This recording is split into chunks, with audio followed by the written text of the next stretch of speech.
here. Let's get one thing out of the way up top. I know I am aggressively bald.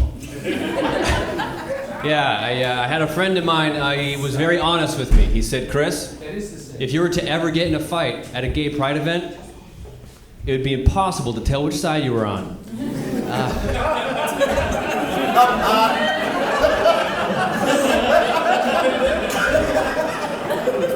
Yeah, brutal honesty. Yeah, I was, my look is a little weird, I acknowledge that. I look like I do the W-2s for the KKK. It's kind of how it works, and it gets me in trouble sometimes. Like, I'm not from Washington. I was actually raised in Montana, and I like going back home. It's a fun time. I have a nephew back home. He's about 7 years old, and he's like hyper competitive, right? That's the stage of life that he's in right now. And the thing that he likes challenging me to is foot races.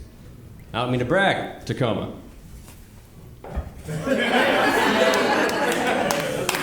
I'm not losing a foot race to a 7-year-old, okay? Yeah, when God made me, he named my legs Skidaddle, dude. Oh, yeah.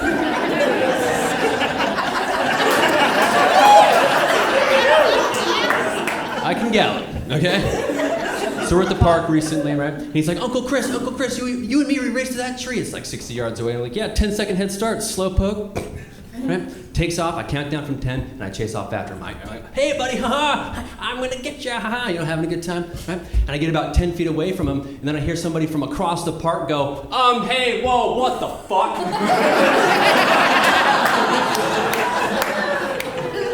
Come to find out, this is not the facial hair you want to have when you're chasing down 7-year-olds in the park.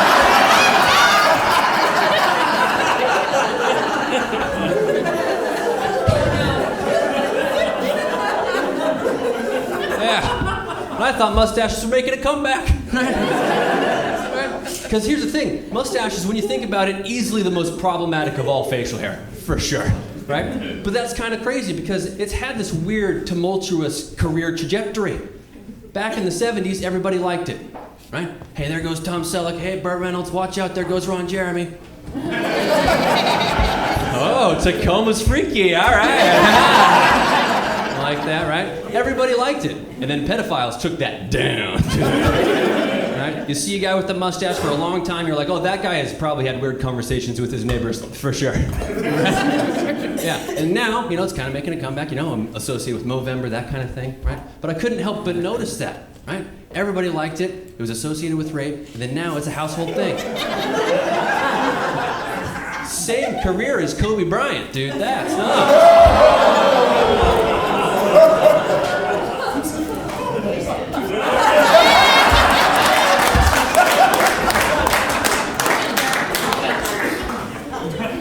So this guy, he comes up to me, he's really escalated, right? He's really escalated. He's like, how do you know this kid, man? What the heck's going on? I was like, this is my nephew, what do you mean? He's like, oh yeah, likely story, dude. Reaches into his pocket, he's about to call the cops, right? And then he sees that I have my nose pierced. Okay? Small little nose piercing, not a big deal, and this guy immediately deflates. He's just like, oh, dude, I am so sorry, man. I didn't know you were gay. Okay, just because I have my nose pierced doesn't make me gay. Okay, correlation is, okay, you guys are like, oh, bullshit. Nobody's that flexible. All right.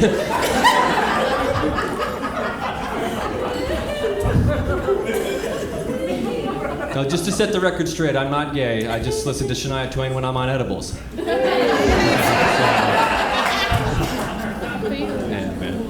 I don't know, the Shania Twain crowd? Yeah, love that. I honestly think that Man, I Feel Like a Woman is probably one of the best songs ever written, for sure, right? Because it doesn't matter who you are, doesn't matter who you, like where you're from, male, female, doesn't matter. Like that part, when it comes in, where the guitar comes in, where it's like, right? We all know it, right? Right? When that part of the song hits, all of us do feel like a woman, just a little bit. Just a little bit, and that's okay, right? That's the point of the song, right? That's the point of the song. So if you're like one of those guys who's like, no, not me, dude. No, I don't listen to Shania. That's gay. Like, dude, lean into that side of yourself. You need to, because if you do, I can promise for the first time in your marriage, your wife will initiate. See how there's more female laughter on that one, fellas? Just trying to get you guys' dicks wet, that's all. Trying to help you guys out. Trying to help you guys out. All right, so do you guys want to hear a fun joke or a dark joke? Dark, yes. All right, okay. Fun. All right. So make some noise if you guys are drinking tonight. Cool, yeah. St. Patrick's Day, tomorrow, having some fun, celebrating and stuff. I'm not much of a drinker. I don't have the body fat percentage to survive. Yeah, but when I got introduced to drinking, I learned all these various names for cocktails, right? So make some noise if you guys have ever heard or drank the Irish Car Bomb before. Yeah, give it up for Acts of Terror. What are we doing? Naming drinks after Acts of Terror? That's messed up, dude. That's like walking to a bar your first time in New York City and it's like, oh, it's your first time in New York? No way, have you had the 9/11 before? Oh, you don't know the recipe? That's fine, let me tell you so you never forget.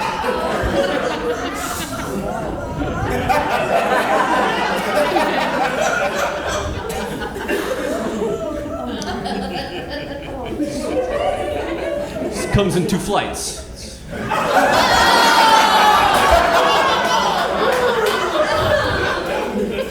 It comes in 2 really tall glasses, and just before it gets to your table, it explodes and gas prices go up. That's how it works. You've heard of the cocktail called the blowjob, right? Well, this one's called the inside job. Yeah, it's a Bush family recipe. Yeah. You might be asking yourself, well, how strong is the 9/11? It's like, well, strong enough to melt steel beams. Am I right? Just a mix between a kamikaze and a Manhattan.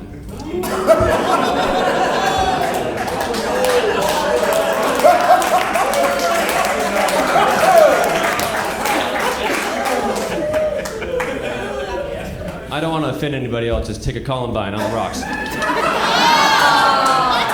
Wrong gesture, I agree. Bartender looks, he's like, dude, ordering a Columbine, that's messed up, man. That's 188 shots.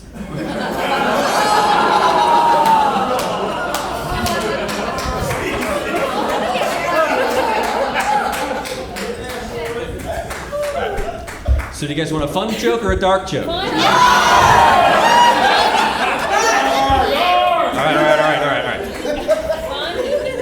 So the Wisconsin school shooting happened.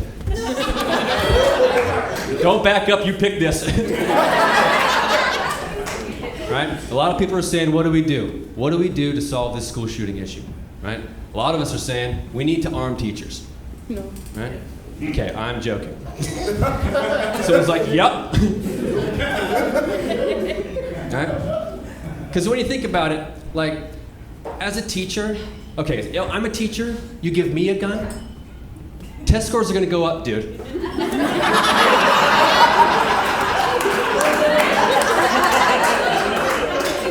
Right? Just sitting in class, be like, all right, class, grab your books and turn to chapter 6. We're gonna be doing some popcorn reading, and I swear to God, if you're a slow reader, Simon or whatever, right?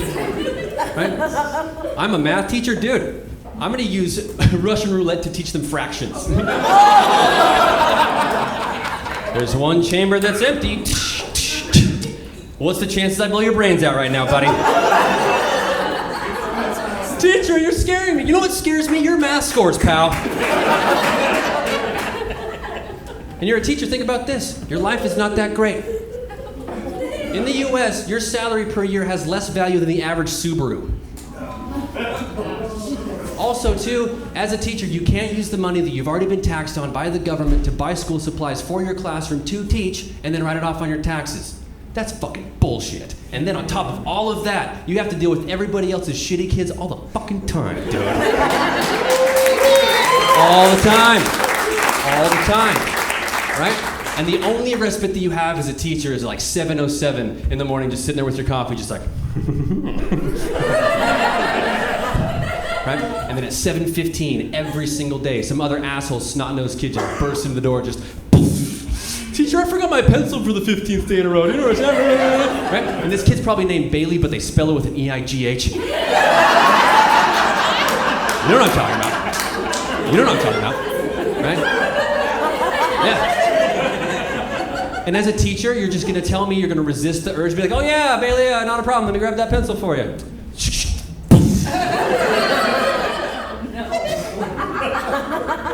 Because at least when teachers have the guns, the right kids will die.